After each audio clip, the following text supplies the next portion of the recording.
ছুটির বিকালটা কাজে লাগাতে চেয়েছিলাম। তাই খুব দ্রুত রেডি হচ্ছিলাম। খাওয়া-দাওয়া শেষ করেই রেডি হতে শুরু করেছিলাম। কারণ যদি আমি বেশি দেরি করি তাহলে বিকালের যে ওয়েদারটা সেইটা পাবো না। রেডি হয়ে গাড়ি গ্যারেজ থেকে বের করে তাড়াতাড়ি গাড়ি নিয়ে ছুটতেছিলাম আমার গন্তব্য পথে। আর যেখানে আমি যাচ্ছি সেখানে আমি নিজেই নাম দিয়েছি। কারণ ওই স্থানটা যেতে আমার বেশ ভালো লাগে। আমি ছুটির দিনে অনেক সময় চেষ্টা করি এই জায়গাতে যেতে।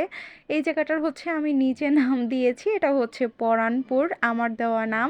এখানে পরানপুর দেওয়ার কারণ এত সুন্দর একটা জায়গায়। এটা সিটির ভিতরেই একটা জায়গা। কিন্তু এই জায়গাটা গেলে আপনার অন্যরকম একদম মনে হবে। কারণ এইখানে মানুষজন এবং যানবাহন খুবই অল্প এবং এখানে ঘোরাফেরা করতে বেশ ভালো লাগে। আমি যখন মাঝে, মাঝে সময় পাই এখানে গিয়ে সময় কাটাই। তারপরে এখানের যে ওয়েদার, সেই ওয়েদারটা মনে হয় যে কোনো পাহাড়ি এলাকায় এসেছি, এরকম একটা ওয়েদার। এখানে খুব বেশি মানুষজন আপনি না দেখলেও মাঝে, মাঝে কিছু গাড়ি দেখতে পাওয়া যায় যেগুলো খুব করে ছুটে আসছে আবার চলে যাচ্ছে নিমেষের ভিতরেই। কারণ খুবই আঁকাবাঁকা রাস্তা ছিল। এইখানে আমি নিজের মতো করে বেশ কিছু সময় কাটিয়ে তারপরে এইখান থেকে আবার সন্ধ্যার আগেই ফেরার চেষ্টা করি। কারণ সন্ধ্যার সময় না থাকাই ভালো। আমি বেশ কিছুক্ষণ পরে এখান থেকে চলে গিয়েছিলাম গাড়ি চালিয়ে। হঠাৎ করেই চোখে পড়লো এক ভাইয়াকে যে গরুর মাংস বানাচ্ছিল। আমি সেখান থেকে গিয়ে ১ কেজি গরুর মাংস কিনে নিয়ে আসছি।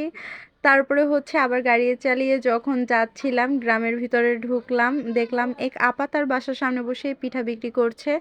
তো ব্যাপারটা বেশ ভালো লাগছিল যে একজন মহিলা হয়ে কোনো দোকান না নিয়ে নিজের বাসার আঙিনাটাকেই কাজে লাগিয়েছিল। সে নিজেই ঘরোয়াভাবে তৈরি করেছিল। তো তার কাছ থেকে ২টা পিঠা নিয়ে নিয়েছিলাম।